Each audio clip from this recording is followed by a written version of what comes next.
Zemunske opštine. Sa nama je danas predsjednik Skupštine opštine Zemun, drug Dobrivoj Perović. Pa recite nam, šta je opština Zemun danas? Opština Zemun je danas grad u gradu sa preko 200.000 stanovnika.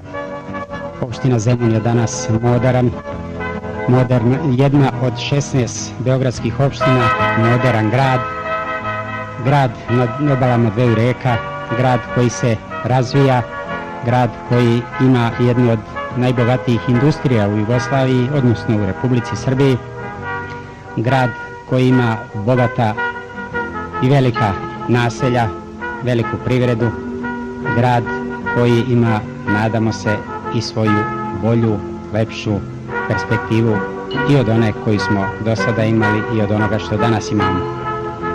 Zemun se razvija od ovog grada iz ruševina, izrastao je, danas ima izvanredne uslove i u poljoprivredi da je preko 35% ukupne beogradske poljoprivredne proizvodnje Zemun pokriva, u industriji gde su najveće beogradske organizacije smeštene na području Zemuna na pravcu Novog Sada i pored magistralnih pravaca Novog Sada i Zagreba. Zemun koji ima 28 škola, ima nekoliko škola višeg stepena obrazovanja, fakultet poljoprivredni, ima nekoliko naučnih ustanova evropskog dometa, svetskog dometa. Upravo razvijao se onako kako je diktirala industrija, kako je diktiralo ovo podneblje, prilagođavao je nauku onim resursima koje je priroda pružila. Mi imamo danas u Zemunu institut za nauku u oblasti poljoprivrede koji upravo na ovom području, na ovim terenima gde je priroda obilato podarila bogato i plodno tlo, imamo institute koji rade upravo tu su i njihovi opitni tereni, ali i tereni za vrlo visoku proizvodnju. Predsjedniče, recite nam kako vidite opštinu Zemun u budućnosti? Opština Zemun danas ima duplo više stanovnika nego što je posle rata imala ukupno, danas ima duplo više zaposlenih radnika nego što je posle rata imala stanovnika. Profila svih struktura, svih profila, svih nivoa obrazovanja koji obezbeđuju jedan razvoj Zemuna, koji obezbeđuju na temeljima ovoga što je do sada stvoreno da se Zemun dalje širi, razvija i da razvija one grane koje do sada nije u toj meri razvijao koliko su prirodni uslovi to obezbeđivali. Zemun se nalazi na delu plodne Sremske ravnice gde ima svih uslova da razvija poljoprivredu, da razvija ratarsku proizvodnju, da razvija proizvodnju mesa, mleka i onoga što se na ovakvom jednom terenu može razvijati. Hvala vam za ovu priču o Zemunu i zemunskom kraju i još jednom ime svih onih koji su danas ovde, onih naših gledalaca koji prate emisiju, ja vam čestitam 22. oktobar, dan oslobođenja. I dragi gledalci, javljamo se iz opštine Zemun, a domaćin današnje emisije je mesna zajednica Jakovo u opštini Zemun. U goste meštanima Jakova su, ostanite samo još malo, u goste meštanima Jakova su u petak došli meštani iz Socijalističke Republike Čehoslovačke, iz Liptovske oblasti, iz Liptovskog Libora i Mikuvaša. Njih ćemo danas upoznati, danas ovdje prisutni mnogobrojni gosti. Pre svih želim da pozdravim izvanrednog i opunomoćenog ambasadora Republike Čehoslovačke u Jugoslaviji, druga Jana Husaka. Zatim delegacije bratskih mesnih zajednica iz Mirne, Risna, Bronžanog Majdana, Novog Doma, Ciglanice, Golubinaca, Kosovog polja i 22. oktobra iz Zemuna. Današnja emisija će biti svečana, bit će više muzike, više pesme, a bit će veoma zanimljivih svakodnevnih poljoprivrednih tema. Pa evo da saslušamo malo šta drugo nego na samom početku kulturničko društvo iz Jakova, Bivanje Kićeni Srem.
Zdenko Macedoljan, predsjednik mesne zajednice. Evo krenuli su prvi kadrovi koje smo snimili u Jakovu.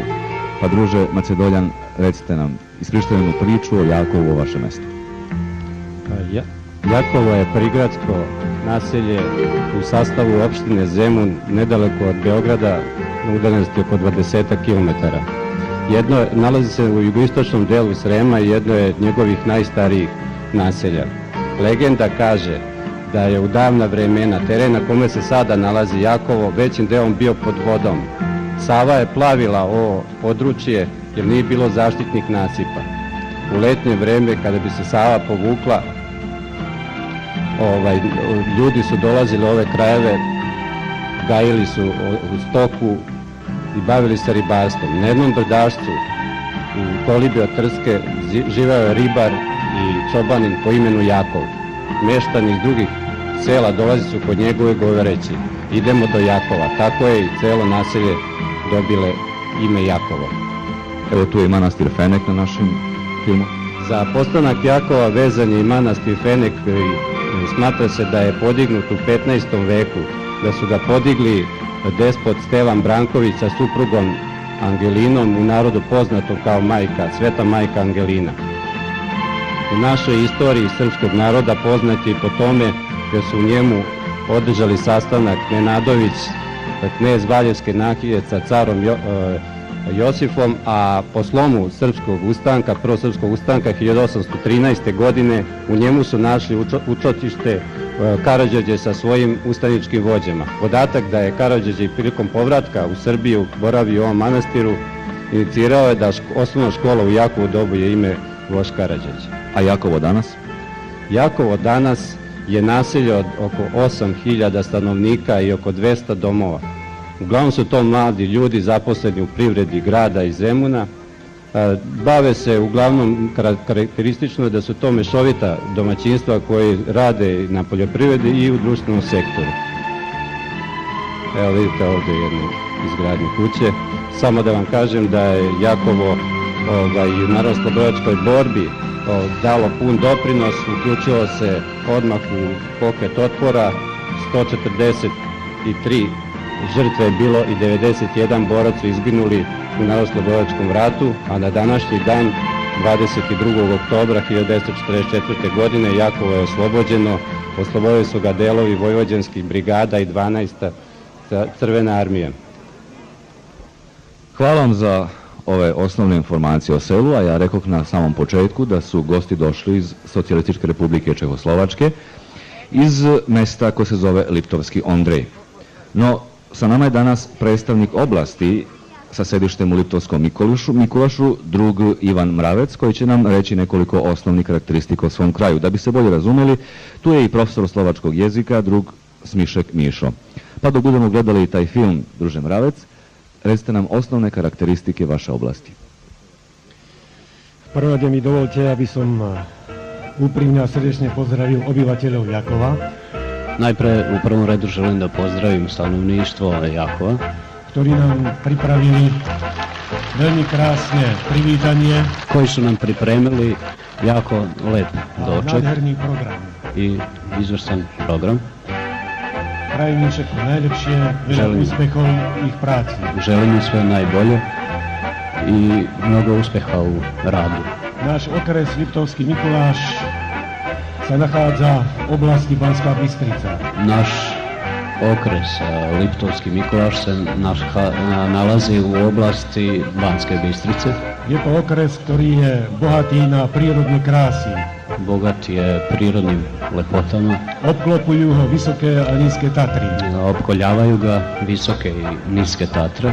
Cez kotlinu, ktorá sa nazýva Liptov, preteká rieka Vách. Kotlinom koja se naziva Liptov protiče reka Vah. Na tejto rieke sú vybudované dve veľké hydroelektrárne. Na ovoj reci su izgrađene dve ogromne hidroelektrane. V okrese žije 132 000 obyvateľov.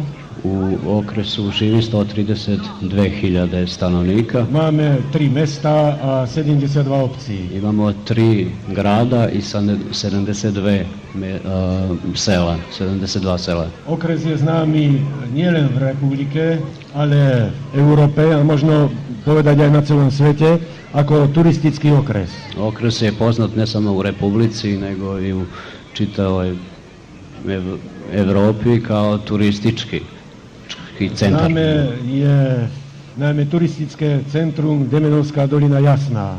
Najpoznatije turistička dolina Demenovská Jasná.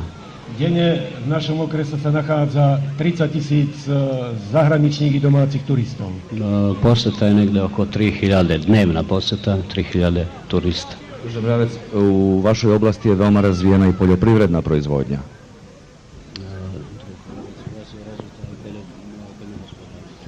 Tak náš okres sa významne podieľa, aj keď je to okres vysokohorský, na poľnohospodárskej produkcii. Iako to je visokoplaninska oblast, v okrese je 13 jednotných rolnických družstiev a jeden štátny majetok. Postoje 13 društvenih imanja i jedan državno veliko imanje. Obyvatelia mimo poľnohospodárstva sú zamestnaní najmä v chemickom, textilnom a elektronickom priemysle. Okrem poljoprivrede stanovništvo je zaposleno u chemijskoj i tekstilnoj industriji. Obzvlášť chcel by som ešte podotknúť, že okres je bohatý na kultúrne tradície. Hteo bih da istaknem da je okres bogat kulturnim tradicijama. V okrese sa narodili, žijú a pôsobia v celej republike, ale najmä v Bratislave, významní spisovatelia, básnici, ktorí sa narodili v našom okrese. Tu u ovom okresu su se rodili, žive i rade značajni pesnici, umetnici koji su poznati širom zemlje. Pa evo, druže Mravec, hvala vam za ovu kratku informaciju o vašoj oblasti, a deo te kulturne baštine su svakako i članovi kulturničkog društva koji su došli iz Liptovskog Mikulaša, koji će nam odigrati igru Liptov. Ja molim jedan aplauz za naše goste iz Mikulaša.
Ďateľina bude to dievčina, keď dorastie. Pravá ďateľina bude to dievčina, keď dorastie.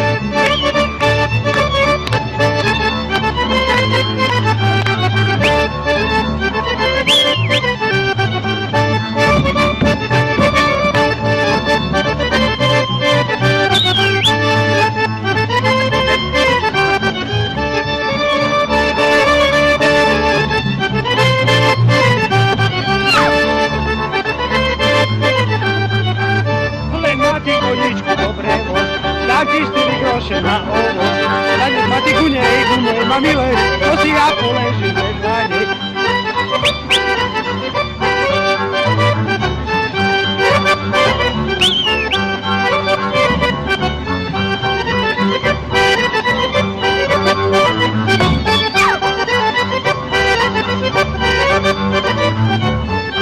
Proceda červená drápka, proceda červená drápka, dedu dnes, proceda primácia, dedu dnes, proceda primácia, raj!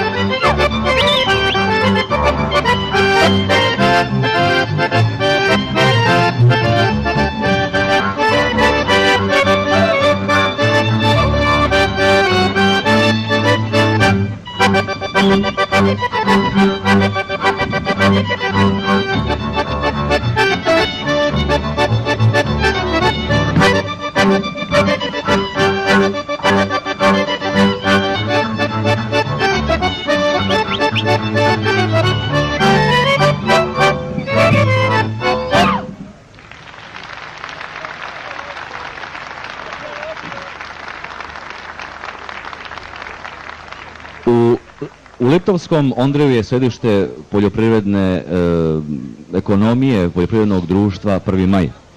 Sa nama je danas potpredsjednik ove zadruge, ove ekonomije, drug Jan Paciga. Ali pre nego što počnemo da govorimo o vašom ekonomiji, vašoj zadruzi, da pogledamo jedan film koji smo snimili kad smo boravili kod vas. Nachádzame sa na stredisku 03 na JRD ČSSP 1. maj Liptovský Ondrej. Nalazimo se u sektoru 03 imanja 1. maj u Liptovskom Ondreju. U ovom sektoru se bavimo ratarskom i stočarskom proizvodnjom. V mešárni krmiv, kde sa meša krmivo pre všetky druhy našich hospodárskych zvierat. Z rastline výroby... Momentalno se nalazimo u centralnoj mešaonici stočne hrane gde se pripremaju smeše za našu stoku. U ratarskoj proizvodnji smo uglavnom orijentisani na žitarice i krompir. U zemiakov, gde pestujeme ih na výmere 40 hektárov, asi 250 metrakov z hektára. Kod žitarica smo ove godine postigli prinos u prosjeku od 54 mentarske centre kod krompira koji gajimo na površini od 40 hektara, oko 250 metričkih centri po jednom hektaru. Naše stredisko se nahadza v nadmorskoj Ove godine smo isto tako postigli uspjeh i u proizvodnji krmnog bilja i prvi put smo na ovom sektoru zadovoljili vlastite potrebe. Naš sektor se nalazi na nadmorskoj visini od 900 metara. Hranimo 100 krava sa prosjekom mlečnosti od 4100 litara, koji ćemo postići i ove godine, sa najvećim postotkom masnoće u celoj poljoprivrednoj ekonomiji od 4%. Mlijeko je uvršteno u prvu kvalitetnu klasu. Godišnji plan za 100 krava je bio 440.000 litara mlijeka, a ove godine ćemo ga znatno premašiti. Výroba 480.000 litrov mlijeka, a toho roku to aj visoko prekročíme. Máme vonku jalovice.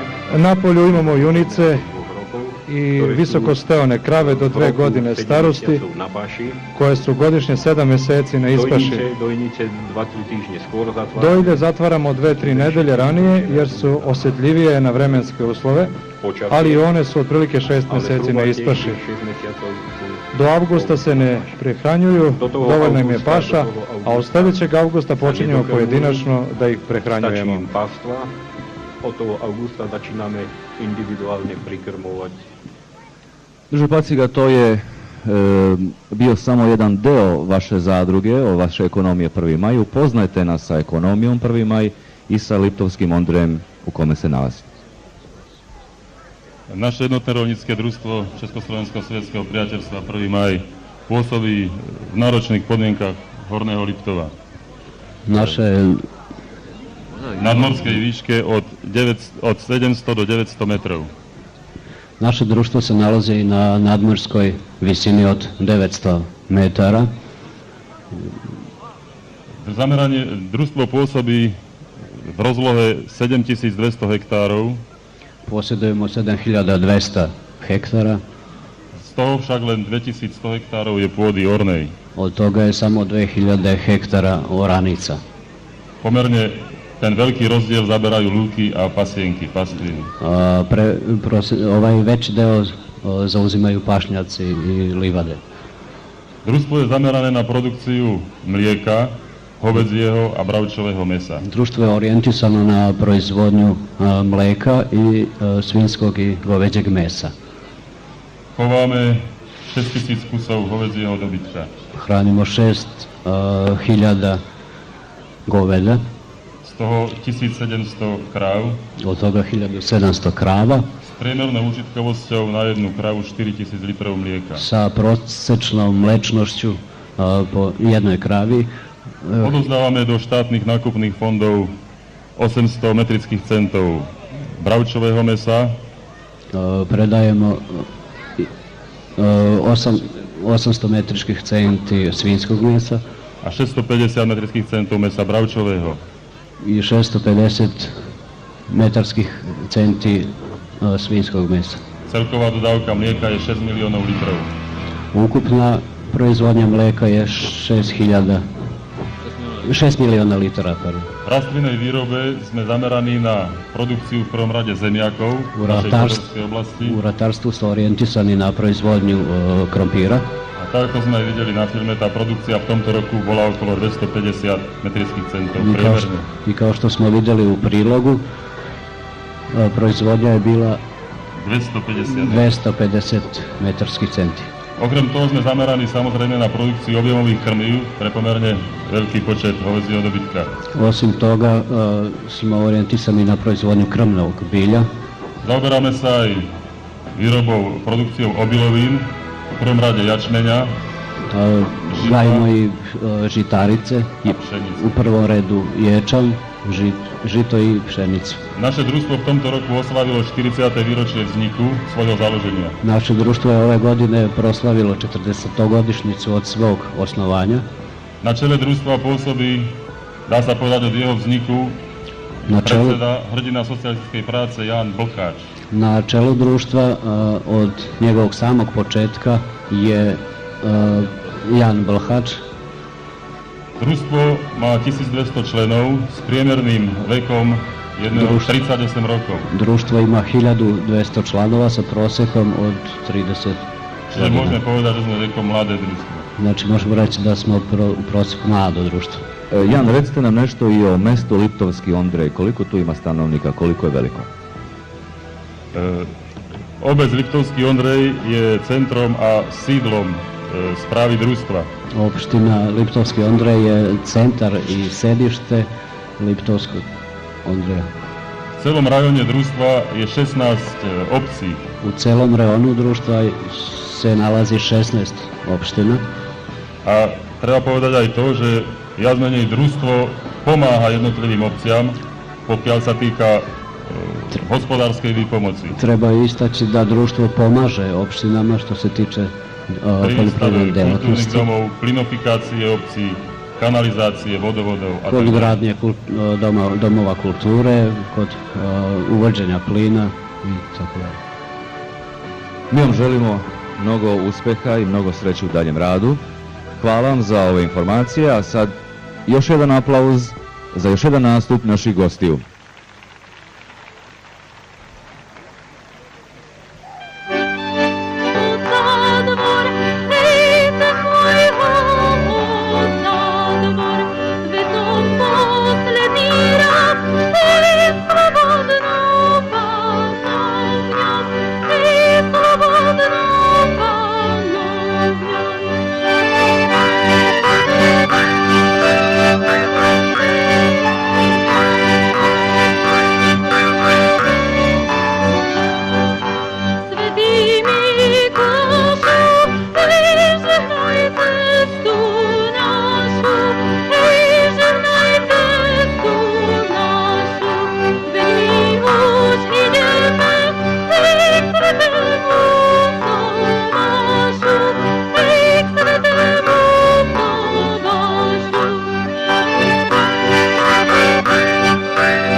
pjevački, vilećeli husi, a Janička musi, vilećeli husi, vilećeli husi, a Janička musi.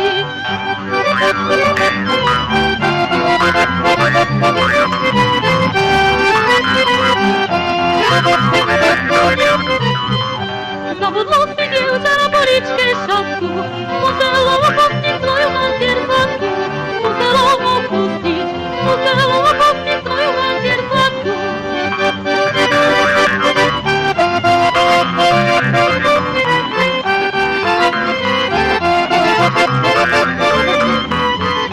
Veru nam otvorćenog narodina, idem s daleka, veru nam je zima, idem s daleka, idem s daleka, veru nam je zima.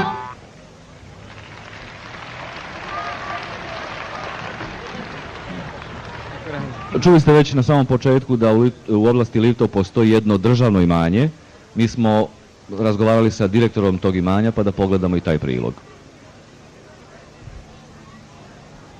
Štatni majetok v Liptovskom Mikulaši je najveći štat... Je stigla, vreme berbe kukuruza, počinje se seje pšenica, naravno kad se malo prosuši, i u svakom slučaju to je vreme kad će početi da se pravi bilans i šta nam je donela ova 89. godina.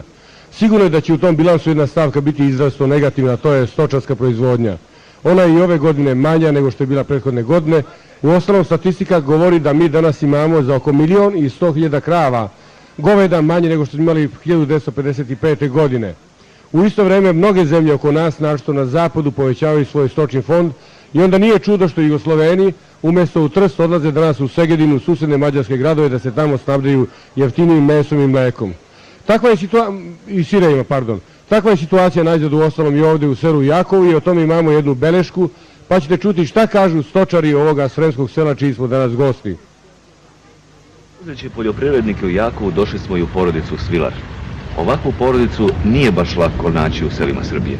Da, zato što je nas, otac, mati, nas dva brata sa ženama i sa 3 dece. Ja imam 2, brat ima 1. Jer još smo svi u domaćinstvu, što kaže Zoran, toga još u ovoj našoj okolini koliko ja znam da nema takih domaćinstava, da se zajedno, da se braća slažu i da radu. Sad... Vi ste odlučili da ostanete na mi selu, smo da obrađate zemlju? Zato što smo smatrali da je bolje, ali evo sad kako to ide, baš nije najbolje. Koliko imate vi zemljišta? Čime se bavite? Mi imamo negdje oko 12 hektara zemlje naše, većinom se seje kukuruz i pšenica i detaljna lucerka za ishranu govedi. Druge kulture ne sejemo. Našli smo računicu u ovome, jer nemamo više zemljišta da ishranimo stoku, repu, soju, to ne može da... Da li uzimate nešto u zakup? Pa, uzeli smo prošle godine, ove godine još za sad nismo ništa. A ne verujem da ćemo uzeti. Zašto? Pa, malo je to skuplje, đubriva su očla duplo. 100 kila je đubreta 80 miliona, a metar pšenice je bio 40. Pa sad ti vidi računicu. Ako ti treba 4 metara đubreta za jedno jutro da prihraniš i da baciš ovu jesenje đubre, šta ti ostane? Platiš kombaj, branje, kopanje, nemaš računa. Sad, ljudi neki nađu računicu, kako ko. A imate li nešto od stoke? Stoke ima, svinja nema ništa. Objekte možda vidite posle i vidjet će da su prazni. Držim goveda. Tu i tamo ima nešto. I to je smanjeno napola. Držali smo po 30 do 40 komada, sad ima 15-16 komada goveda. I to je dosta spram koji ljudi su ugasili, nema ništa. I možda je tako i bolje. Dobro, šta planirate za budućnost? Šta znam, kad bi mogao sada odem u preduzeće, napustio poljoprivredu i hoću u firmu. Eto šta bi. Zar mislite da je njima u preduzeću bolje nego vama? Šta bi ja su leđa makar? Jer ja sam bio u preduzeću i znam kako je. Ja sam radio, imam 5 godina radnog staža u firmi.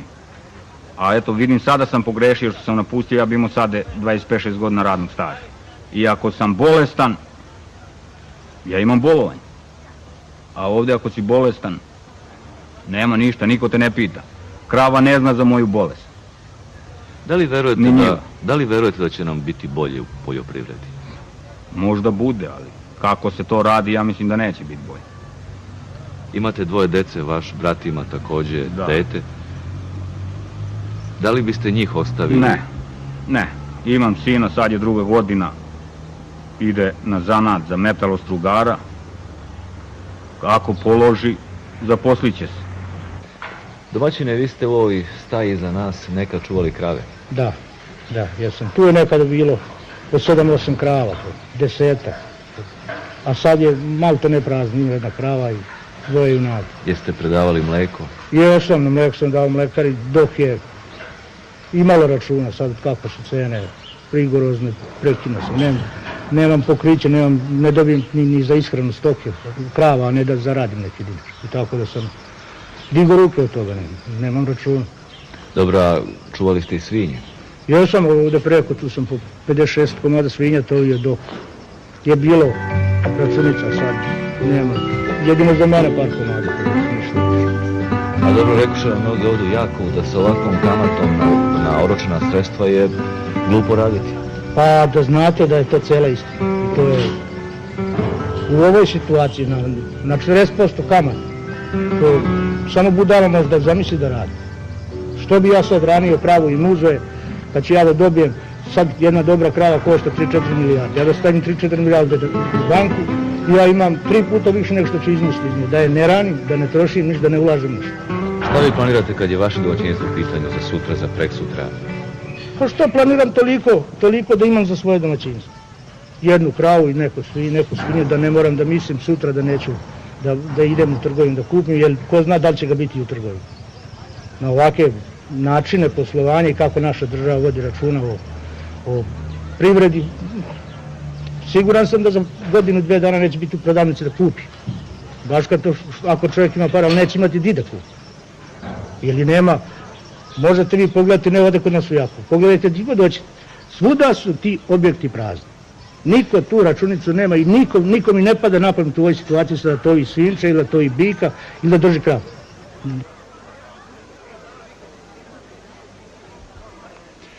Drug Miroslav Berović je direktor Zmirančke zadruge ovdje u Jakovu. Jakovo inače selo ima 209 poljoprivrednih domaćinstva. Druže Beroviću, da smo pitali ostala domaćinstva ovdje, da li bi čuli iste otprilike ako gledište da je bolje ulagati novac u banku nego toviti svinju ili bikove? Sasvim sigurno, to bi bilo potvrđeno da je kamata mjesečno na oročena sredstva PKB banke 48%. Ako su ulaganja u poljoprivredu velika, kamate su sada 40% mjesečno, iz ovoga izlazi da nam kapital ide u banku, umjesto obrnuto da ide u proizvodnju. Ovo što smo vidjeli, svakim danom je situacija u stočarstvu još teža. Mi smo proizvodili 30 vagona svinjskog mesa, 40 vagona tovnih junadi i preko 1.000.000 litara mleka godišnje. Danas smo u situaciji da smo drastično smanjili proizvodnju svinja, mleka, mesa zbog poznate situacije niskih otkupnih cena, visokih kamata, ulaganja koje imamo u proizvodnju, tako da bit će još teža situacija. Ovo što smo vidjeli, što su ljudi kazali, mislim da će svakim danom biti još gore. Đorđe Trajković je direktor poslovne zajednice za stočarstvo Srbije. Druže Trajkoviću, da li vi očekujete i prognozirate da će situacija u stočarstvu biti svakim danom sve teže, kao što kaže drug Berović? Postoje uslovi za oživljavanje proizvodnje. Pre svega teo bih da kažemo da imamo dovoljne rezerve kukuruza, da očekujemo dobar rod kukuruza, da su više zasejane površine pod suncokretom, znači više će biti sojine sačme, da je Savezno veće donelo odluku o oslobađanju nekih carina i dažbina za sojinu sačmu i riblje brašno. Znači, bit će dovoljno količina stočnih žitarica i proteinskih hraniva. Ako kažemo da imamo dovoljne količine kabaste hrane, onda sa tog stanovišta postoje uslovi za oživljavanje proizvodnje. Da kažem da imamo dovoljno stočarskih objekata, da imamo dovoljno znanja i iskustava u toj proizvodnji, nauku i struku i upravo tražimo i zahtevamo da se u suzbijanju inflacije utvrdi i program mera u agraru koje je najavilo Savezno veće. Ja bih pre svega hteo da kažem da insistiramo na snižavanju kamata, o čemu je bilo i ovdje reči, da visina kamatnih stopa bude najviše 1/3 od eskontne stope Narodne banke Jugoslavije, zatim da se zabrani ovaj nekontrolisani razorni uvoz žive stoke i mesa koji do te mere je uticao negativno da su ispražnjeni objekti kod individualnih poljoprivrednih proizvođača. Mi zatim očekujemo jednu intenzivniju aktivnost klanične industrije, mlekarske industrije, fabrika stočne hrane, poljoprivrednih i zadružnih organizacija na organizovanju proizvodnje. Sigurno da u ovome svemu trebaju robne rezerve, da imaju svoje mesto, da stvore stabilne i sigurne uslove u proizvodnji i potrošnji ovih veoma značajnih prehrambenih proizvoda. Samo da kažemo gledalcima, odnosno da ih posjetimo na jednu činjenicu. Za posljednjih 15 godina kukuruz je vazda bio skuplji od pšenice. Sad se upravo dogodila obrnuta situacija i sada u vreme berbe kukuruza, kukuruz koji je sveden na vlagu od 14%, plaća se i vredi samo 3000 novih dinara. Tako, druže Berović? Tačno, toliko. Klip je 250.000, međutim nemamo ga otkupu. Hvala, dobro. Znači, ovaj podatak govori o tome da u stvari nema interesenata za tov, nema nekadašnje tražnje i kupovine i da je upravo sada trenutak da se obnovi i započe bar tov svinja i neke druge stoke. Po onome principu starom, trgovačkom, kada svi kupuju ti prodaji, a kada svi prodaju ti kupuju. Šta vi kažete, druže Trajkoviću? Samo teo da kažem da su i cene sada na ruku stočarima. Evo danas imamo da su cene prasadima za to negde 14 do 15 miliona kilogram žive mere, da su utovljene svinje 10 do 12 miliona, slično to kod teladi i kod junadi. Sa onim što sam rekao kod stočne hrane i promjenama koje očekujemo od strane siva i suzbijanja inflacije, ja mislim da se omogućava jedna intenzivnija i veća stočarska proizvodnja. Hvala drugu Trajkoviću. Sada da pogledamo jednu malu belešku iz Centra za veštačko osavljenjanje u Velikoj Plani, koji također pokazuje ovo što se događa u celokupnom stočarstvu Srbije. Naime, ovakvih procesa u stočarskoj proizvodnji jeste, kao što ste malo čas čuli, i cena koncentrata stočna hrana. Fabrika stočne hrane u Padinskoj skeli u sastavu poljoprivrednog kombinata Beograd pustila je u promet neke nove dodatke za stočnu hranu, pa evo nekoliko informacija o tome od profesora Miše Miloševića. O čemu je reč ovde? Ovde je reč o tome da je industrija koncentrovane stočne hrane PKB Inskra, koja inače u ovoj godini slavi svoj jubilej, 25 godina postajanja i kvalitetnog rada, pustila je u proizvodnju jednu seriju novih proizvoda namenjenih za ishranu svih vrsta i kategorija domaćih životinja na posjedima zemljoradnika, a također ova serija proizvoda može da bude vrlo ozbiljan korektivni faktor i za ishranu domaćih životinja u društvenom sektoru poljoprivrede i u većim aglomeracijama. Profesore, šta se nalazi u ovoj vreći? U ovoj vreći ta serija novih proizvoda sastoji se u stvari od vitaminskih premiksa koji su u pakovanju 1 kg za šaržu od 100 kg. Zatim drugi proizvod su mineralne predsmeše u pakovanju 2 kg, opet za šaržu od 100 kg. I još jedan proizvod, to su proteinski koncentrati u pakovanju 20 kg. Tako da je to jedan paket koji može izuzetno mnogo... Iz Kneževih vinograda, kao što znate, mi smo prošle godine bili u Kneževim vinogradima, tamo je bila emisija Znanje i manje, a gosti su bili iz mesne zajednice Jakovo. Evo sada prilike da pozdravimo, znači to se već učinili, članove kulturno-umetničkog društva Moša Pijade iz Kneževih vinograda i da vidimo banatske igre u njihovom izvođenju. Izvolite.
Jugoslovenski poljoprivrednici se mogu pohvaliti da danas imaju dovoljno traktora, ali te traktore treba valjano i održavati. Evo na primjer, ovaj deo za hidrauličku pumpu danas staje 325 starih miliona, a na to seljak, individualni poljoprivredni proizvođač, treba da plati porez 38%. Društveni sektor taj porez ne plaća. Pravo je čudo da se država izdržava na ovakav način, jer zašto bi društveni sektor bio oslobođen tog poreza, a privatni ne, ako se obojica bave proizvodnjom hrane? Dakle, da zaključimo, krajnje je nerazumno i neracionalno u korenu sasecati poljoprivrednu proizvodnju. 38% poreza za sve rezervne delove koji su potrebni za proizvodnju hrane zaista nema smisla.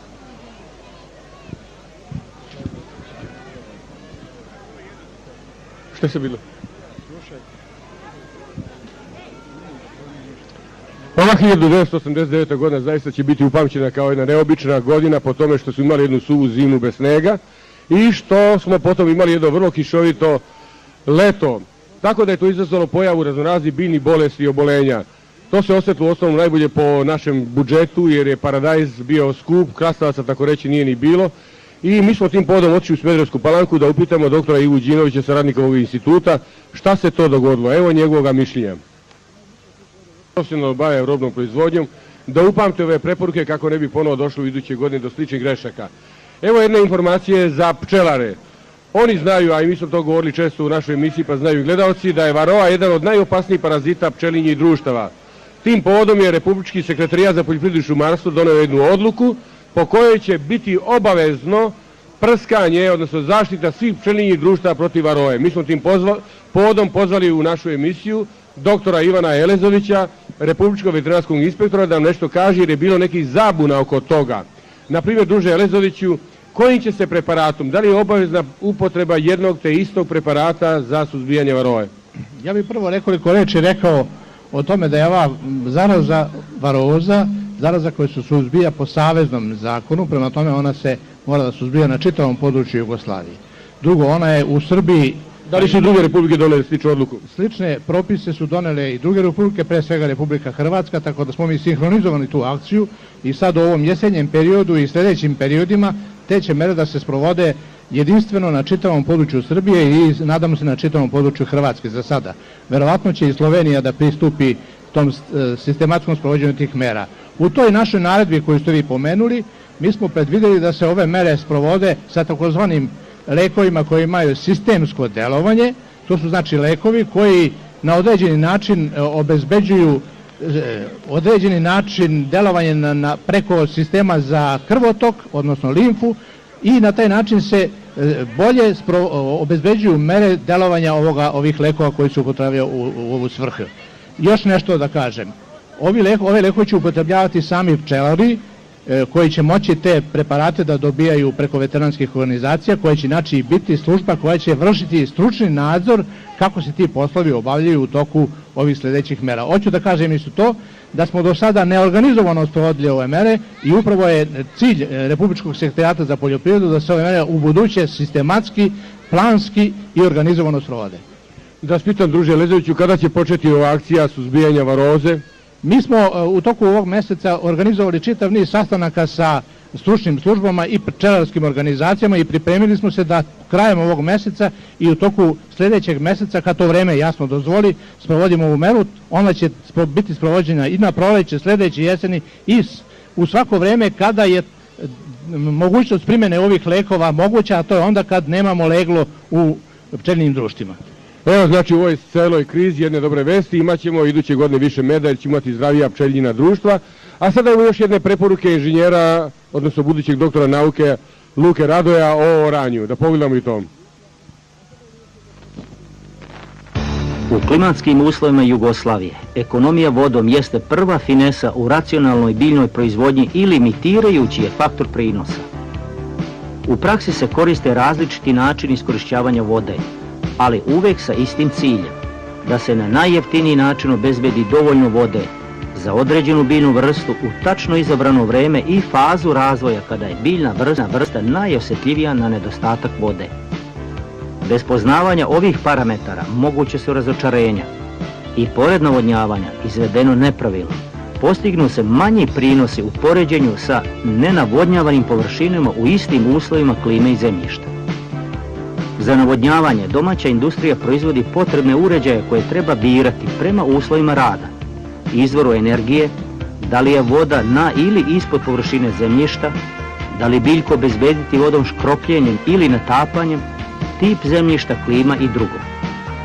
Pri usitnjavanju zemljišta treba biti oprezan. Zemljište ne usitnjavati suviše jer kišna kapi mogu da deluju razarajuće kao bomba. Kišna kap dimenzije 5 mm ima energiju udara od 2,5 džula. Svaka improvizacija i rad na pamet jednako je razočarenje. Zato želimo da o vodi brinemo, razumno je iskoristimo kao drugi uslov opstanka života na zemlji, da stvorimo kult vode. Jedan od načina za obezbeđenje biljaka vodom jeste obrada zemljišta, duboko jesenje oranje na primjer. Na seoskim posjedima zemljišta teškog mehaničkog sastava mogu se duboko uzorati traktorom snage 29 kW, ali u sprezi sa jednobraznim plugom. Dubina i mešanje pastice najbolje se postiže posle uredno uzoranog strništa. U svetu je plug ravnjak zamijenjen obrtnim, zato što je oranje jeftinije za 10%. Oranje parcele nepravilnog oblika začinje se na najdužoj strani i prohodi nižu jedan do drugog, bez sloga i razora. Oranje nagnutih terena izvodi se tako da se prevrtanje pasice obavlja suprotno nagibu da se spreči erozija zemljišta i prevrtanje traktora. Lemišni plug, ravnjak i obrtni moraju imati plužne mere. Bočno prodiranje koje se ostvaruje raonikom kada prekriva plaz za 7 do 9 mm ovako, a ne ovako. I veoma važno čeono prodiranje ili plužni zazor kada vrh raonika, meren ovako, ostvaruje poniranje za 5 do 7 mm. Ovo rešenje to ne ostvaruje, pa će plug teško prodirati u tlo i uvećavaju se otpori. Da bi se postigao pun efekat oranja, treba ga u jesen preorati čizel plugom. Da se unište nikle korovske biljke, poravna uzorano zemljište, rastrese ujednačeno po dubini i ukupnoj zapremini, spreči gubitak vode između plastica i grudvi i izbjegnu prolećni radovi, gaženje i kvarenje strukture zemljišta.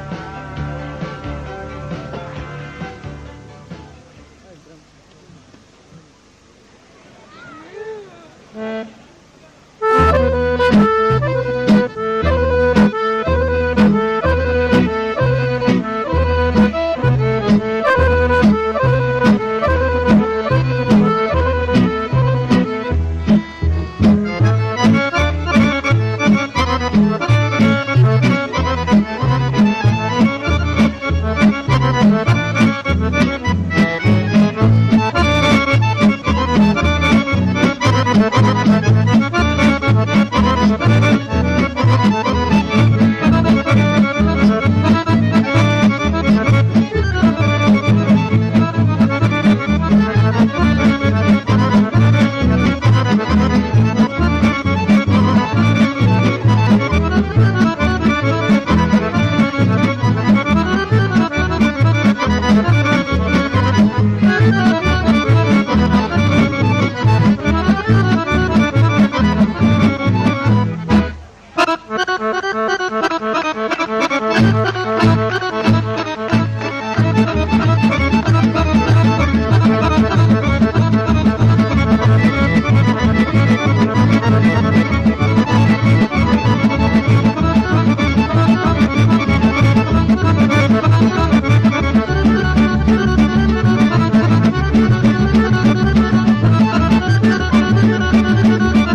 igrama iz Šumadije predstavili su se najmlađi članovi Kulturno-umetničkog društva Srem iz Jakova.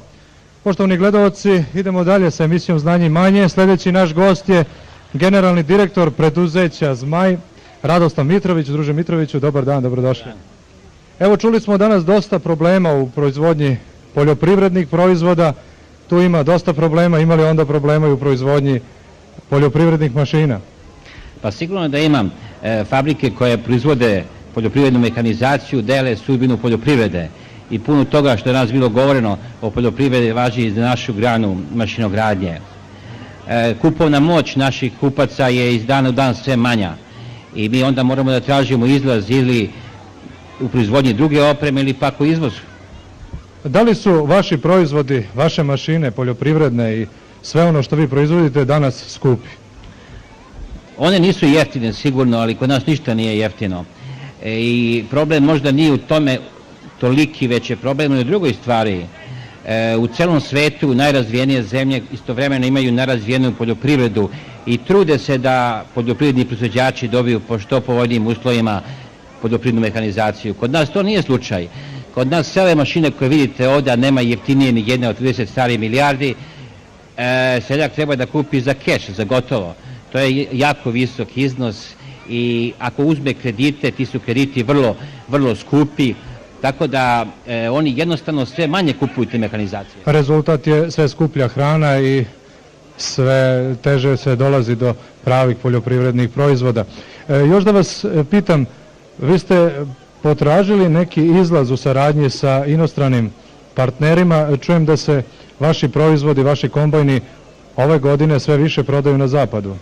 Da, mi smo ove godine počeli da izvozimo jednu vrstu kombajna na zapadno-rusko tržište i nastavit ćemo time upravo da bi ublažili pad prodaje na domaćem tržištu. Upravo taj kombajn je izložen ovdje danas na ovoj svečanosti. Šta vi predlažete kada su poljoprivredne mašine u pitanju? Kako voditi politiku za njihovu kupovinu, kako da budu jeftinije, kako da poljoprivrednici lakše dođu do tih proizvoda, da bismo naravno i više i bolje proizvodili? Sada je sav rizik u proizvodnji na poljoprivrednom proizvođaču i na nama koji radimo mehanizaciju. Između su komore, između država, banke, trgovina. Deo rizika moraju oni da snose. Skoro sam čitao i slušao da je u istočnoj Srbiji kod Zaječara jedna trgovinska organizacija počela da prodaje mehanizaciju za proizvode koje uzimaju od poljoprivrednih proizvođača. Mislim da je to dobro, jer bi onda ti dispariteti cena i taj rizik mogao da se podeli između banke, između trgovine, između poljoprivrednog proizvođača i nas koji proizvodimo. U tom slučaju bi mogli da stvorimo bolje uslove da bi ljudi mogli da kupuju poljoprivrednu mehanizaciju. Hvala vam lepo na ovom razgovoru. Poštovani gledalci, bio je to generalni direktor Zmaja, Radoslav Mitrović. Hvala drugu Mitroviću, a sada da vam predstavim još jednog gosta emisije Znanje manje, to je doktor Milivoje Mišović, selekcionar iz Instituta za kukuruz u Zemun polju, a od nedavno i direktor ove visoke naučne ustanove koje se zaista, kao što ste malo čas čuli od predsjednika Skupštine opštine, može da ubraja u sam vrh svetske nauke u domenu selekcije kukuruza. Druže Mišoviću, mi ćemo da vidimo sada onu belešku kako je protekao nedavni dan polja, ona tradicionalna priredba koja je priređena na poljima instituta. Koliko je to već godina kako vi držite ovu? Negde preko 2 decenije je naš tradicionalni dan polja kukuruza kada mi prikazujemo naše najnovije kreacije, naše najnovija naučna dostignuća i to je naš kontakt sa proizvođačima i sa agronomima radi razmene iskustava i unapređenja naše naučne delatnosti. Evo još će malo pa će naći ovu sliku da pokažemo gledalcima kako je izgledalo, koliko je to bilo ljudi. Koliko je za ovo vreme Institut za kukuruz lansirao, stvorio i pustio u promet novih hibrida? Ta se cifra sa ovogodišnjim priznavanjem preći će negde oko 200, računamo 202 zemunpoljska hibrida će biti priznata od državne sortne komisije. Svih kategorija zrenja i svih namena su selekcije stvorene.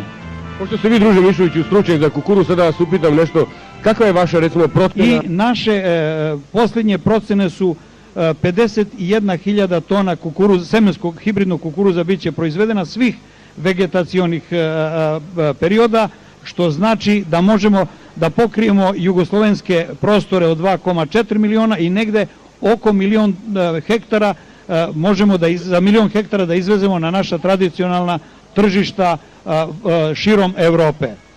Doktore Mišoviću, govori se o tome da je zatražen uvoz semena, navodno da su neki interesenti organizacije preduzeća iz Slovenije zatražili da se ove godine uveze seme za narodnu setvu. Da li je to tačno?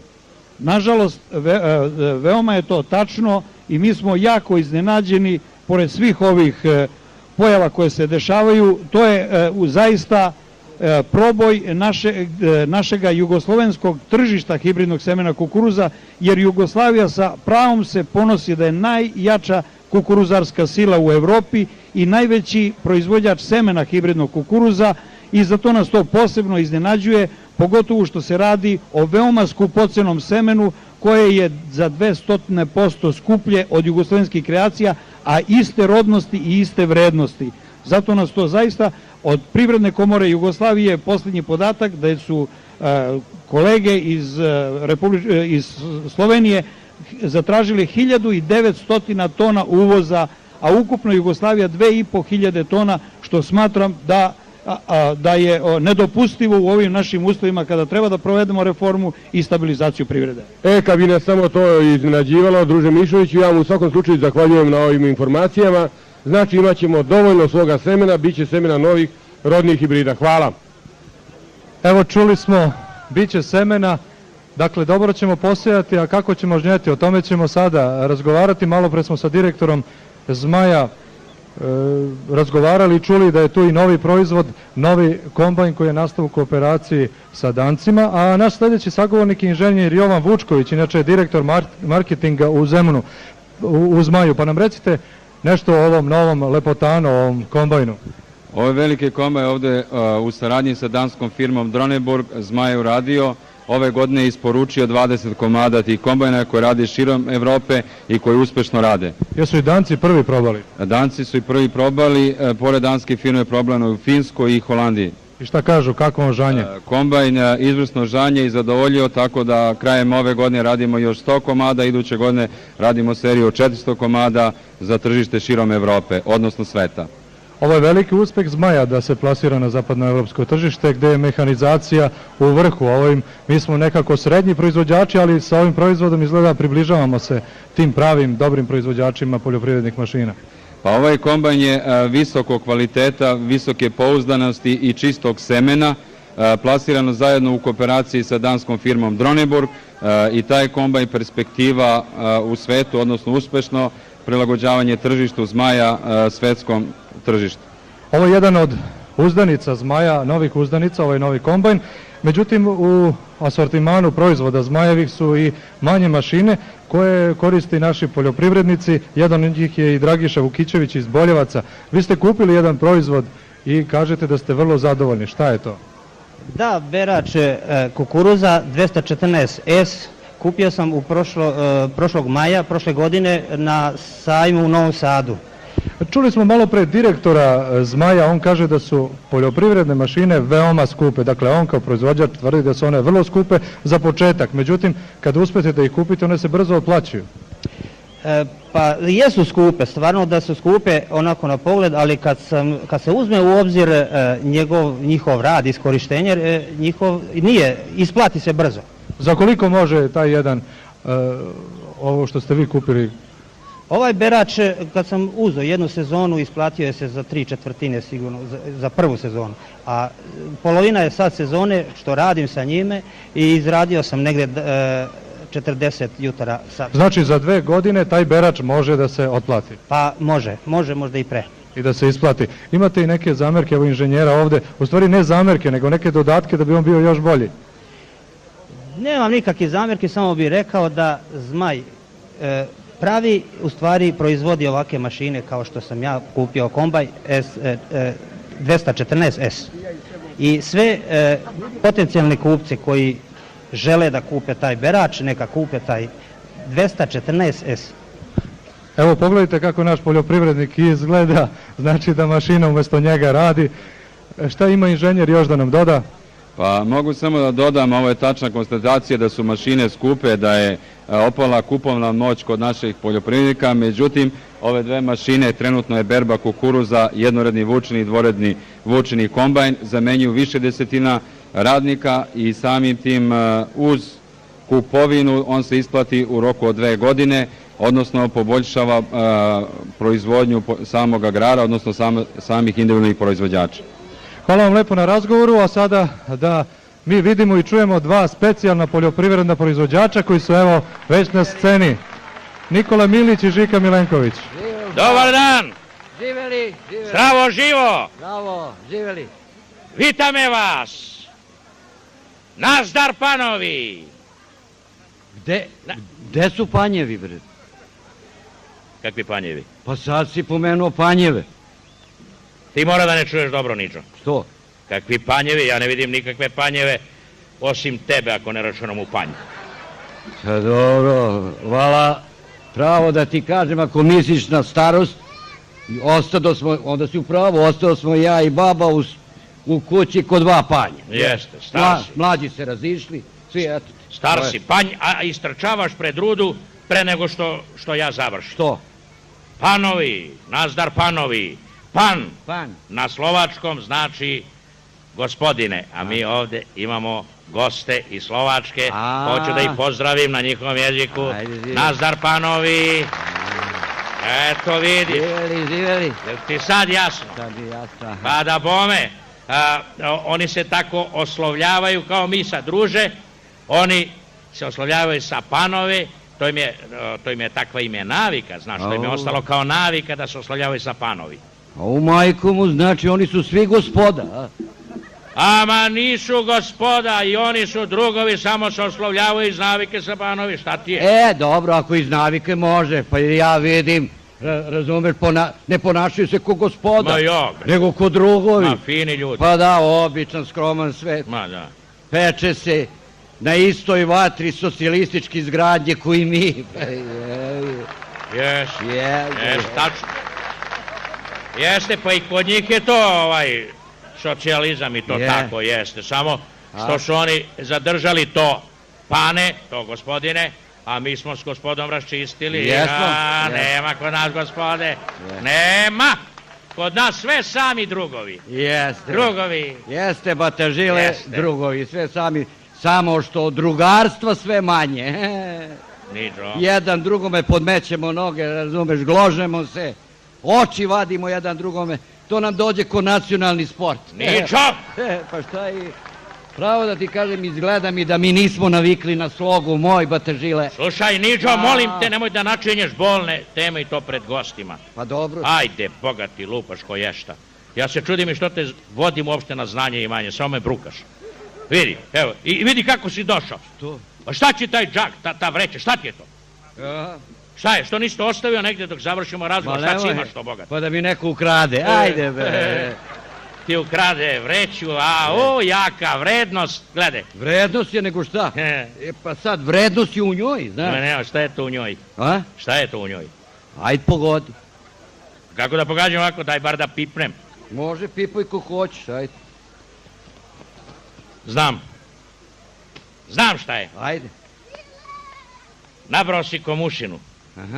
Bio si negdje na komišanju, pozvao komušinu da napuniš jastuk, da te mine želja, da se setiš mlađih dana kad si spavao tako na komušini. Evo te žile, sad si ga pogodio ko prstom. Ej. Pa ja već 20 godina spavam na jogi, dušeku. Pa šta je onda? Zar sad po staro da se vraćam s konja na magarca, ajde. Znači nije komušina? Nije. Daj da pipnem još Pipaj. Ma slušaj bre Nižo, nemoj da me laži, ma nešto šuška. Ma šuška, ali nije komušina. Nego šta je? U ovoj vreći su šuške. Pa šuške, ja kažem. Pa ja poneo sam malo para. A pare? Jes, oko 30 miliona ili, što kažu, 3 stare milijarde. Šti normalan bre? To. Kako nosiš tolike pare, napadnete neko, izgubiš i glavu i pare, ajde boga. Za ovo? Pa nego? Pa ne boj se, ajde. Oko mene su sve goli milijarderi. Bogati. Nema pa zašto da ju jede. A pravo ti kažem da nas se ne isplati više da pljačkaš pare. Kako? Pa jest. Ja sam čuo da će i banke da ukinu ovo obezbeđenje. Ajde, gde možeš ukinu? Ajde. Jer ako lopovi, znaš, dođu da pljačkaju banku, pa morali bi da dovezu kamion, razumeš? Pa pola sata da cimaju vreće s tvojim parama ne bili neku vrednost odneli.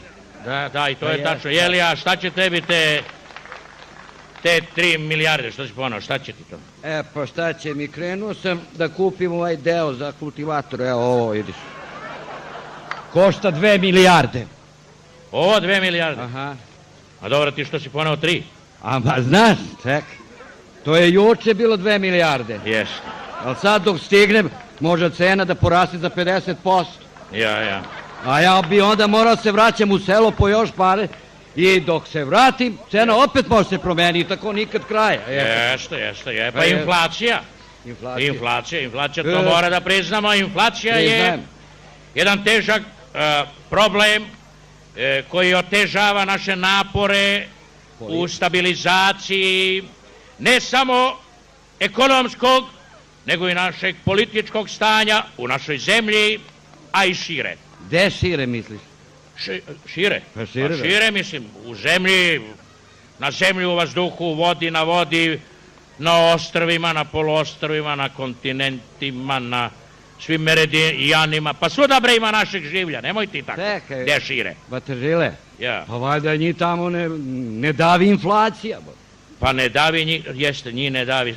Pa dobro, neće ni nas dugo, niđo, neće, boga mi. Kako neće, kad svi žive od dizanja cena i od ostalo, mislim. Nemoj ti meni, neće, pa ti ne pratiš ovu dnevnu politiku. Jesi čitao drug Ante bio preko bare? Pa bi... Išao u Ameriku. Kod Busha. Kod Busha, da bome, i valjda izbušio neku rupicu iza nas, nemoj. Da ti kažem, oni su tamo upoznati sa svim što smo mi do sada preduzeli i sada samo traže da napravimo jedan dobar antiinflacioni program. Jeste, da smanjimo javne rashode. I tajne rashode. Šta tajne? Šta pričaš? Šta lupaš? Kakve tajne rashode? Pa kad bi ja znao, onda ne bi bili tajni. Ali mora tu nešto i tajno da se troši, moj Batažile, što mi obični ljudi ne znamo. Ma ne znate i ne mora baš sve da znate, bogati, šta si zapeo, postoje i stvari koje možemo mi da znamo, a vi ne morate da znate. Da.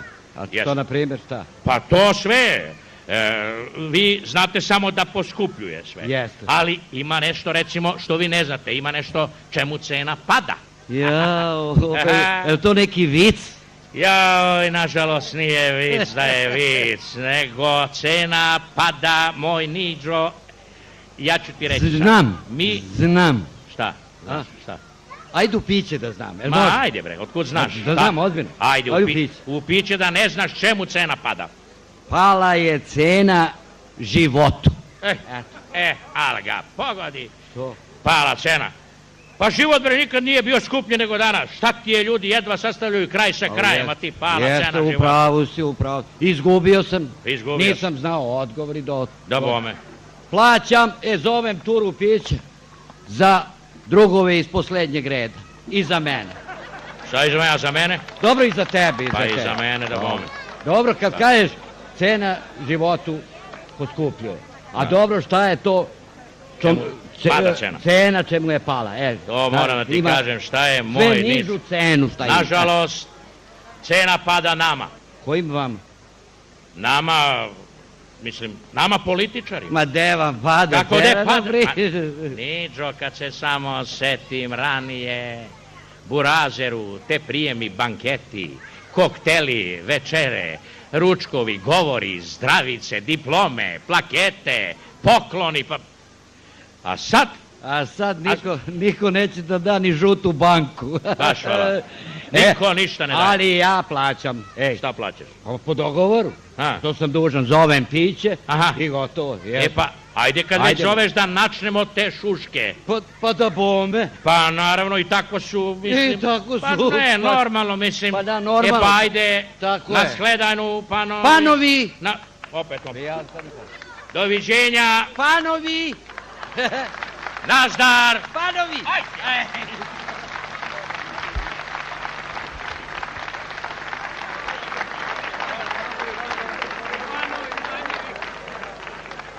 U vremenu smo velikih reorganizacija i velikih promjena koje se dešavaju u svim preduzećima, u svim radnim organizacijama. Zato potpredsjednika PKB-a, druga Radnika Stanića, pitamo gdje je PKB u novoj organizaciji? PKB kao veliki agroindustrijski sistem Jugoslavije i sam se nalazi pred vlastitim reformama. Te reforme sada u ovom trenutku vršimo u pravcu statusnih promjena u PKB-u. Idemo na formiranje većeg broja društvenih preduzeća od postojećih poljoprivrednih radnih organizacija, bilo u oblasti primarne proizvodnje, prehrambene industrije ili prometa, a istovremeno sadašnji SOUR će doživjeti promjene u smislu stvaranja složenog preduzeća PKB-a.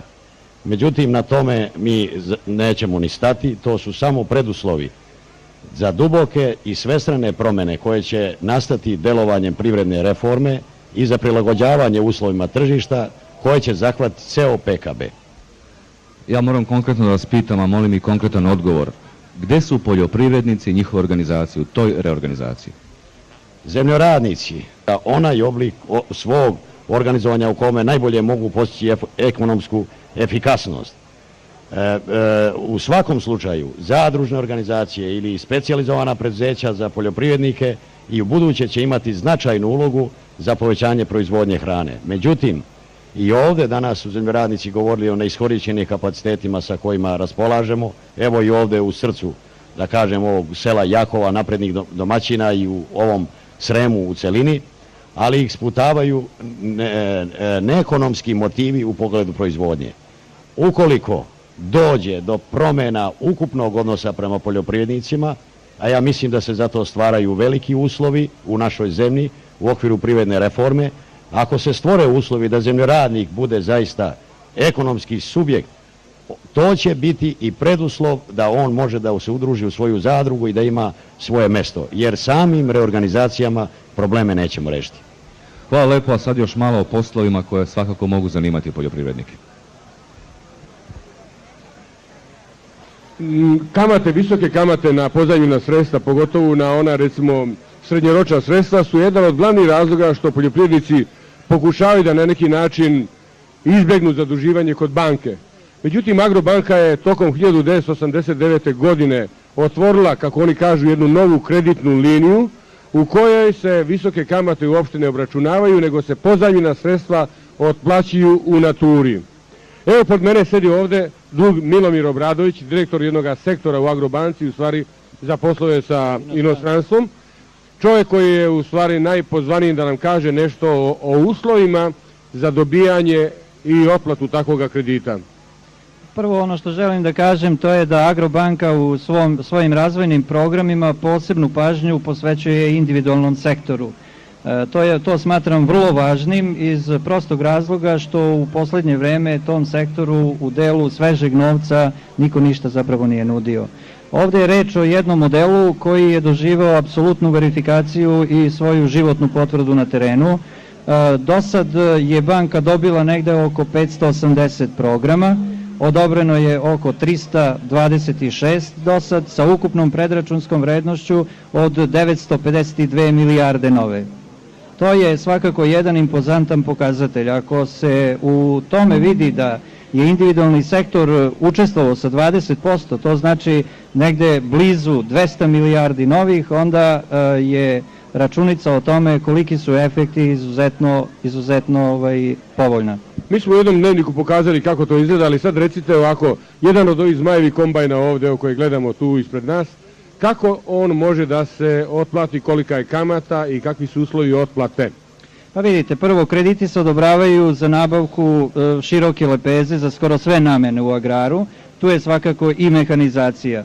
Opšti uslovi su 20% učešća svakog seljaka koji kandiduje svoj program i uz 2% fiksne kamate, znači nema promenljivih kamata. 2%, molim vas ovo da podvučimo jednom, 2% fiksne kamate. Nema dakle promenljivih kamata i obaveza je da kredit otplaćuje u proizvodima iz one namene koja je kroz ovaj projekat kreditirana.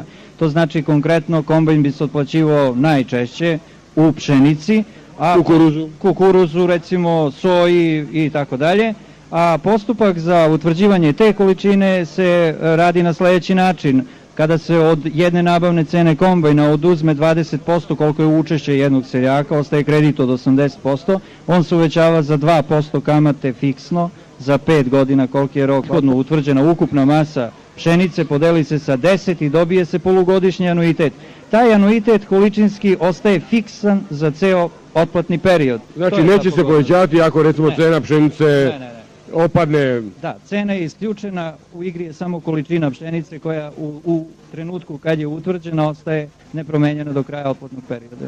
Neki poljoprivrednici i radne organizacije iz oblasti poljoprivrede su interesovale, na primjer, da li je moguće na ovaj način da se dele i prodaju, daju seljacima, nabavljaju rasna grla, goveda, ovaca i tako dalje? Pa kako da ne, ja ću vam izneti jedan podatak. Mi smo dosta isfinansirali iz ove mase para 9352 priplodne junice koje su isključivo otišle na individualni sektor. Zatim 3800 visoko priplodnih ovaca, 2700 koza, 10.500 košnica, nekoliko hiljada rojeva i tako dalje. Znači umjesto onih vreća novca koje je držao malo često onaj Nikola, vratit će u mesu, živoj stoci? Mleku, medu, živoj stoci, vratit će ih isključivo preko svojih zadružnika. Na kraju, druže Bradović, ima li tih sredstava, da li je kasno, da li su potrošena ili ima nade da još neko dobije ako se danas postave emisije obrati? Ja moram da priznam, smo mi u banci vrlo prijatno iznenađeni odzivom, da tako kažem, na ove uslove. Para ima, mi samo iz izvora imamo obezbeđeno negde oko $10 miliona još za ovu namenu, to je tek 48% od onoga što ide u ove oblike plasmana, tako da para ima, raspoloženi smo da dalje vršimo ovaj oblik plasmana. Evo, hvala vam, druže Obradović, čuli ste, dragi gledalci, Kopre, devojci, čekaju ga krediti, otplata u naturi. Posle Agrobanke razgovaramo sa čovekom iz Agroopreme, zove se Marko Negovanović. Marko, da prvo kažemo nešto ukratko o priključnim ovim elementima za mašine kojima ste vi dobro snabdeveni. Ovo što je prikazano ovdje samo jedan mali deo priključnih mašina koji se uglavnom odnosi na individualni sektor. U svojim tovarištima kojim pokrivamo uglavnom dobar deo Jugoslavije preko Novog Sada, Odžaka, Zagreba, Splita, Zadra, Niša, Kragujevca, Kraljeva, snabdeveni smo i ostalom poljoprivrednom mehanizacijom, uglavnom i za društveni sektor. I uglavnom u vašim prodavnicama ima svega što je poljoprivrednicima potrebno kada su priključne mašine u pitanju?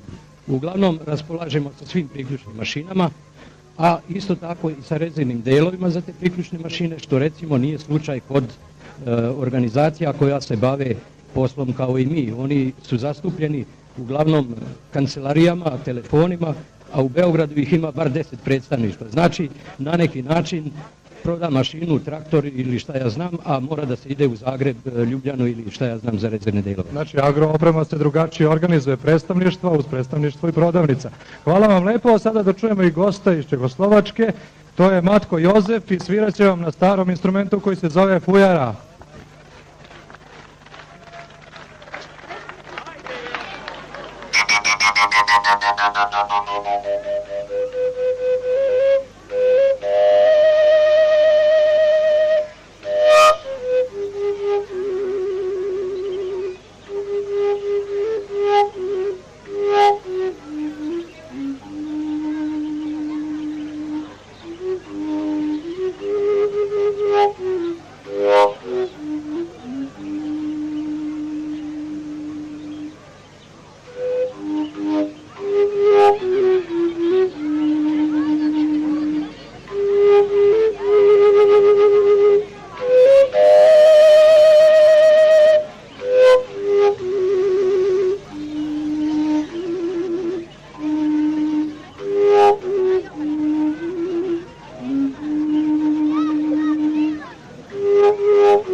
Jakovo je lepo sremsko selo sa urednim šorovima i sređenim domaćinstvima.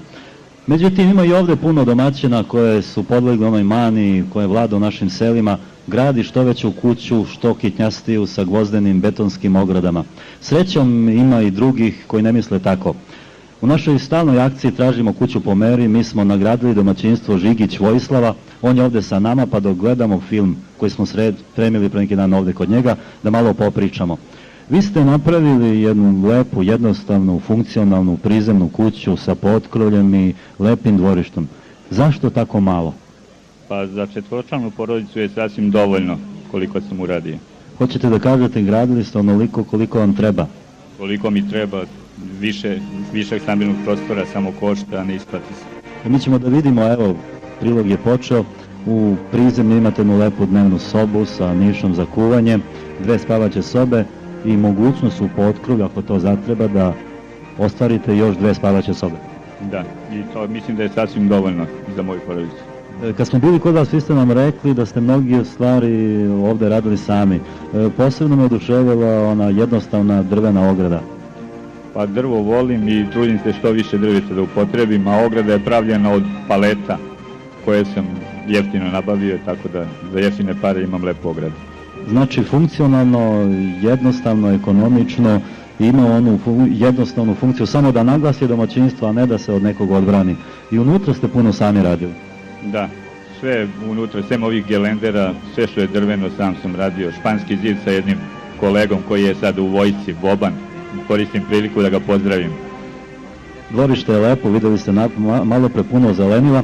Ovo je bilo nagrađeno domaćinstvo, njega radna organizacija za projektovanje Naš stan iz Beograda nagrađuje sa 500.000 novih dinara. Mi inače u ovim emisijama stalno dajemo savete kako treba graditi na selu, kako se treba ponašati. Mi smo i za danas pripremili jedan savet pa da ga pogledamo. Uvijek smo govorili da za dobru kuću je potreban dobar projekat, to i sada tvrdimo. A dobar projekat ničemu ne služi ako se po njemu ne izvede. A koliko loše i dobro izvođenje utiče na izgled kuće, vidjet ćete na 2 primjera koje smo vam pripremili. Ova kuća je podignuta u Maloj Moštanici kraj Beograda. Građena je u svemu prema projektu. To znači i dimenzije, i vrsta materijala, i boja. Sve je onako kako je projektant predvideo. Izvedena je precizno, čisto, vrlo stručno, pazilo se na svaki detalj. Očigledno je da su ovu kuću izvodili dobri majstori koji su znali da hitaju projekat, imali su onu žicu dobrih zanatlija. Međutim, tome svemu umnogome je doprinio investitor. Znao je šta hoće, odabrao dobar projekat, tražio od majstora kvalitet i strogo poštovanje projektne dokumentacije. Domaćin je zaslužan i za prostor oko kuće, jer sve unutar lepo i jednostavno ovdje pratilo od same kuće. Zahvaljujući investitoru, prvom projektu,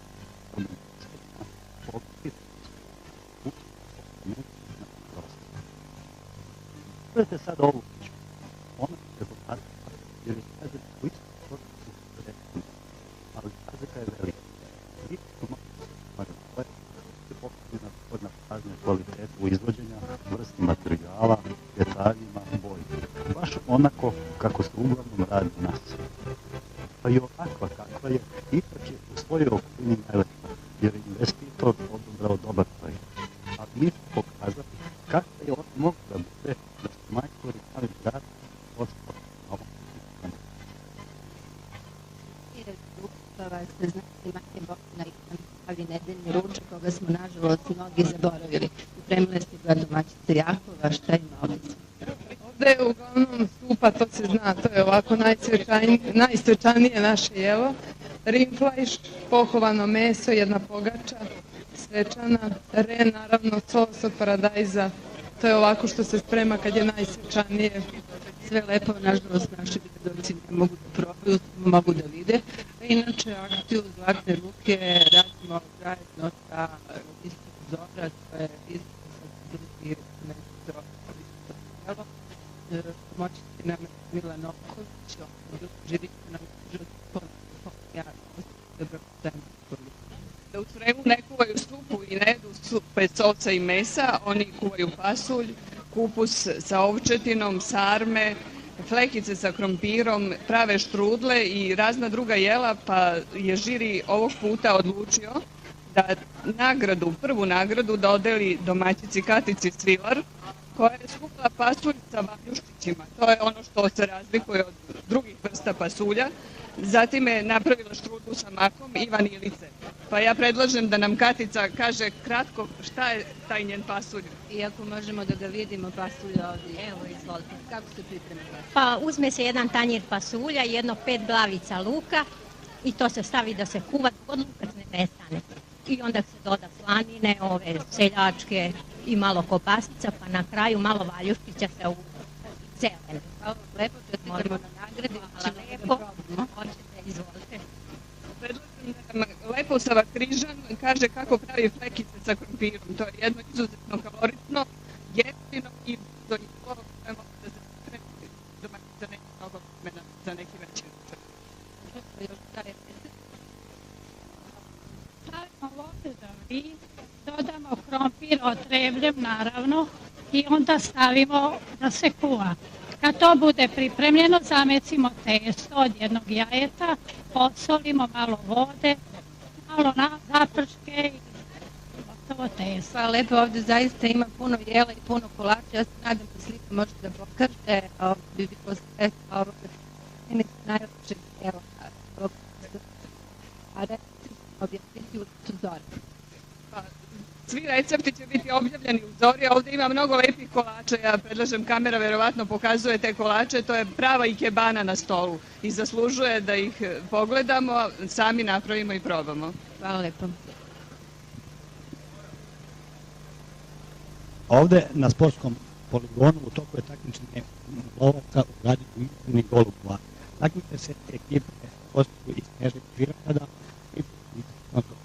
i domaćina nezavisne. Ovde sa nama je i član sekcije predsjedništva iz Jakova, drug Perica Mirković, koji će nam nešto reći o sekciji lovaca u Jakovu. Život naših lovaca i sve aktivnosti sprovode se u okviru aktivnosti lovačke organizacije Viktor Bubanj iz Zemuna. Inače, naša sekcija broji 70 članova. Živimo, radimo i lovimo na terenima mesne zajednice Jakovo.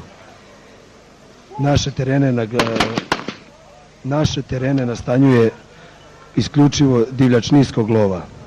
Zec, fazan, jarebica, prepelica, nešto malo sezonskog lova, divlje patke i guske, a visoke divljači ima malo iz prostog razloga što nemamo dovoljno prirodnih staništa za tu vrstu divljači.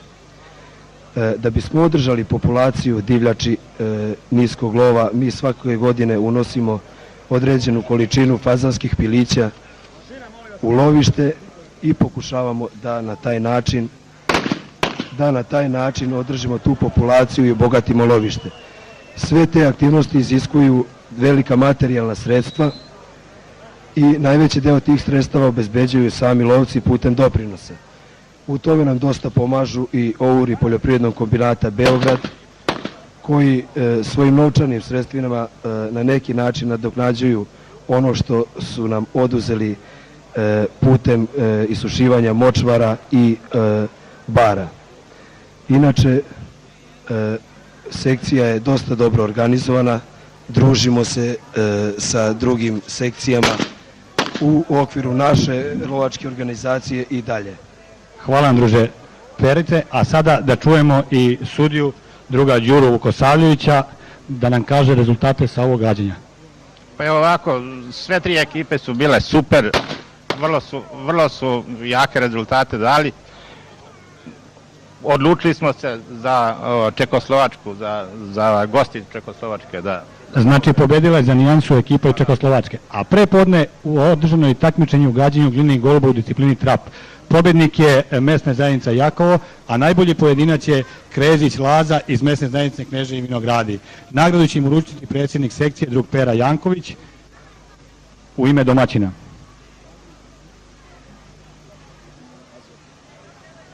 Pored lovačkih takmičenja, bila su i ribolovačka takmičenja. Imamo jedan neobičan rezultat. U ukupnom plasmanu pobedila je drugarica Ljubica Dimitrijević. Kako se to desilo? Pa juče je održano to takmičenje, međutim od žena se niko ne javlja, prema tome ovo je jedan dokaz da ovo nije samo sport za muškarce, da mogu i žene da pobede. Znači vi ste bili jedina učesnica? Jedina takmičarka, ali ove godine se stalno takmičim sa muškarcima i nosim zlatne medalje. Jedina i najbolja. Želimo vam i dalje rezultate, a da na mladima svet ostaje, dokaz je Vladimir Milošević. Vlado, kako se to desilo juče? Pa juče smo održali takmičenje povodom znanja i imanja i bila su 3 sektora. Ta 3 sektora su bili... To su ribarski sektori, da? Da. Ti si se takmičio za? Pionire. I kakav ti je rezultat? Pa za pionire sam osvojio prvo mesto, a u mom sektoru sam osvojio 3. 3. mesto. A koliko dugo se baviš ovim sportom? Pa bavim se već 7-8 godina, a na takmičenje idem već 2-3 godine. I tebi je pomoćnik, imaš pomoćnika ovdje vidim? Boban, da? Boban ti sakuplja ovaj alat i ribu. A kada se riba ulovi, kažu da riba 3 puta pliva. Jednom u vodi, drugi put u ulju i 3. put u vino. Evo. Takmičari znaju kako to izgleda. A predsjednik ove veoma vredne i masovne, popularne ribolovačke organizacije, drug Milošević. Druže Miloševiću, vidimo neke kotliće. Šta se to u kotlićima nalazi? U kotlićima se nalazi čorba koja je kod nas postala zadnje vreme tradicionalna, koja se za svake praznike i priredbe određene društvene političke organizacije, recimo slave, partizanske slave i tako dalje. Kuva se riblja čorba, potom se pokazuju, određuju pobednici, uglavnom to su male nijanse, 1., 2., 3. i 4. Da li da poglasimo danas najbolju čorbu ili da kažemo da su sve 4 bile uspešne? Pa sve 4 su bile uspešne, s tim što je broj 1 čorba osvojila prvo mesto, a broj 3 drugo, treća čorba je 3. mesto, a 4. normalno... A sve čorbe će biti pojedene i zalivene vino. Toliko sa ovog našeg ribolovačkog poligona. Sve ovo lepo što vidite ovde uradile su vredne ruke domaćica iz Jakova. Htjela bih još da kažem i to da su i nošnje radile majke i učiteljica ove škole, zaista su predivne, a sve ovo je i pregledala naša gošća, etnolog Milica Matić, pa nam recite ovi motivi koliko su vredni, koliko su zaista stari. Na ovoj improvizovanoj izložbi možemo vidjeti da se prepliće tradicionalno sa savremenim. U tome je i čar ove izložbe i dobro je da se neguje ovaj način prikazivanja, kako se nekada radilo i kako se motivi transponuju u savremenom. Mislim da ovdje vidimo dosta ćilimova koji su vrlo lepi, bogati i još su u upotrebi, a također je karakteristika za Vojvodinu beli vez i to beli vez, odnosno platno na kome je beli vez, šareni vez i čipka. Čini mi se da vam je bilo teško, ali ste se ipak odlučili za jedan rad. Pokažite nam ga. Odlučila sam se baš za beli vez koja je karakteristika Vojvodine, bio i u nošnji i u pokućstvu. Ja bih vas zamolila da se pomerimo da bi mogli da ga vidimo, to je ovaj čašav, evo ga ovdje iza vas. To je ovaj peškir u stvari sa belim vezom na najfinijem tkanju, šotišu i ja sam se opredelila da ga predložimo da izdvojimo ga za nagradu. Hvala lepo, ja bih zamolila autora. Još htjela da vam kažem još jednu stvar, da ovu sada reviju koju ćemo vidjeti i koju je uradio autor, može se vidjeti kako je lepo transponovano tradicionalno sa savremenim, najsavremenijim odevanjem. Hvala vam lepo, sad bih molila drugaricu koja je radila ovaj peškir. Vi se zovete? Tomirović Mila. Kažete mi, gdje ste pronašli ovaj motiv? Pa motiv sam pronašla, to je moja majka i ja smo radili još pre 50 godina više. To kako je štotić, to se čaka na tvorcu, za pasu i na ikone na slavu.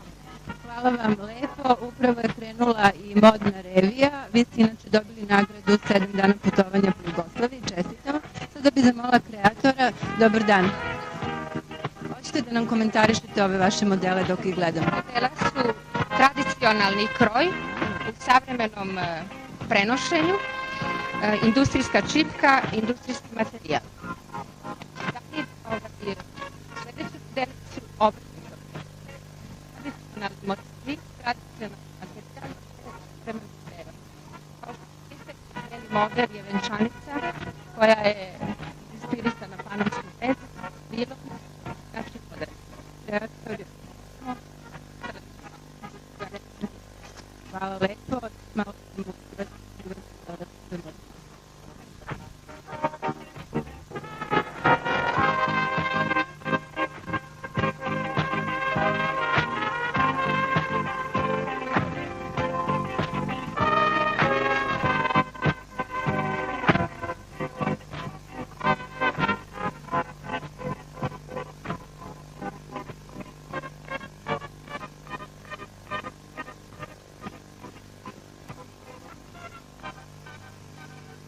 Evo, završavate ovo podruženje ovdje u Jakovu.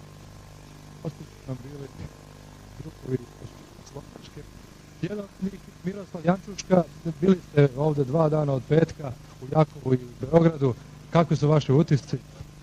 Také privítanie a prijatie, ako sa nám dostalo v Jakove, býva len medzi skutočnými filozofmi.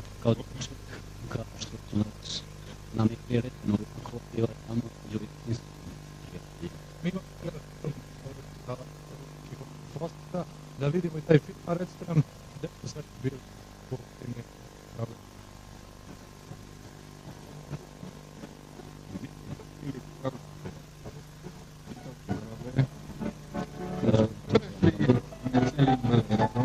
Prošli smo ceo Beograd.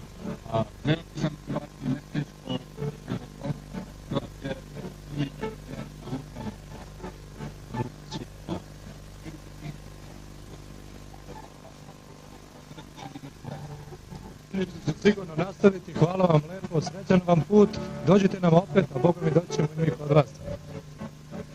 Pozývame Jakovčanov na návštevu k nám do Československa.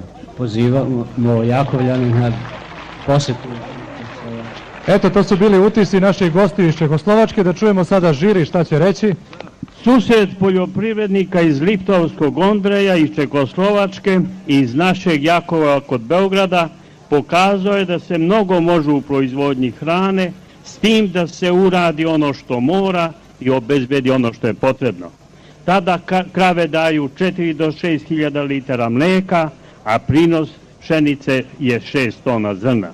U Jakovu kažu da bi želeli i mogli da proizvedu još mnogo mlijeka i mesa, ali u tome treba da im pomognu oni koji ih danas jedva kupuju.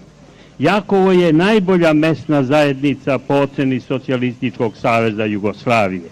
Budući planovi su im veliki, a pri njihovom ostvarenju uzdaju se po onoj narodnoj use i u svoje kljuse. Žiri je ocenio da su i gosti i domaćini zaslužili iskreno priznanje za sve ono što su učinili, pa gostima daje 720, a domaćinu 920 poena. Iskrene čestitke i jednima i drugima, i to bi, dragi gledalci, bilo sve za današnju emisiju. Još samo da kažem da je od današnje emisije i susret sa prijateljima Čehoslovačke sam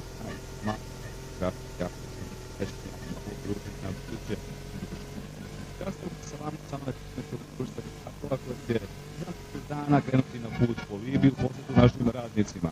Do naše sljedeće emisije, doviđenja.